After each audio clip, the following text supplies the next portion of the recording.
ಹಾಗಾಗಿ ನಿಮ್ಮ ಭಾಗದಲ್ಲಿ ಮಾನವಾಭಿವೃದ್ಧಿ ಸೂಚ್ಯಂಕದಲ್ಲಿ ಎಲ್ಲ ಫ್ಯಾಕ್ಟರ್ಗಳಲ್ಲೂ ಹಿಂದೆ ಇದ್ದೀರಿ. ಅದನ್ನು ಸರಿ ಮಾಡಲಿಕ್ಕೆ ಸಮಯ ಬಳಸಿ. ನಿಮಗೆ ಇರೋದು 50 ವರ್ಷ ಏನು ನೀವು ಮಂತ್ರಿ ಆಗಿರಲ್ಲ, 5 ವರ್ಷದಲ್ಲಿ.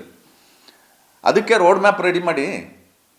ಒಂದು. ಎರಡನೇದು, ನೀವು ಪರಿಶಿಷ್ಟ ಜಾತಿಯ ಶಾಸಕರು ಮತ್ತು ಆ ಒಂದು ಕೋಟಾದಲ್ಲೇ ನೀವು ಮಂತ್ರಿಯಾಗಿರೋದು. ಕಳೆದ 3 ವರ್ಷಗಳಲ್ಲಿ ನಿಮ್ಮ ಸರ್ಕಾರ SC/STಗಳ ಶೈಕ್ಷಣಿಕ, ಆರ್ಥಿಕ, ಔದ್ಯೋಗಿಕ ಅಭಿವೃದ್ಧಿಗೋಸ್ಕರ ಇರ್ತಕ್ಕಂಥ ಹಣ ಇದೆಯಲ್ಲ, SCP TSP, 38,000 ಕೋಟಿ ನೀವು ಗ್ಯಾರಂಟಿಗಳಿಗೆ ಎತ್ಕೊಂಡ್ರು ಸಿದ್ದರಾಮಯ್ಯನವರು.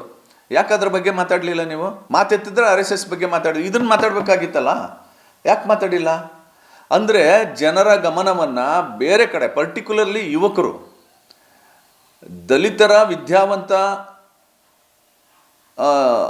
ವಿದ್ಯಾರ್ಥಿಗಳು ಮತ್ತು ಯುವಕರನ್ನು ಬೇರೆ ಕಡೆ ಡೈವರ್ಟ್ ಮಾಡಲಿಕ್ಕೆ ಇದೊಂದು ತಂತ್ರವನ್ನು ಬಳಸ್ತಾ ಇದ್ದಾರೆ. ಇದು ನಡೆಯಲ್ಲ. ಹಾಗಾಗಿ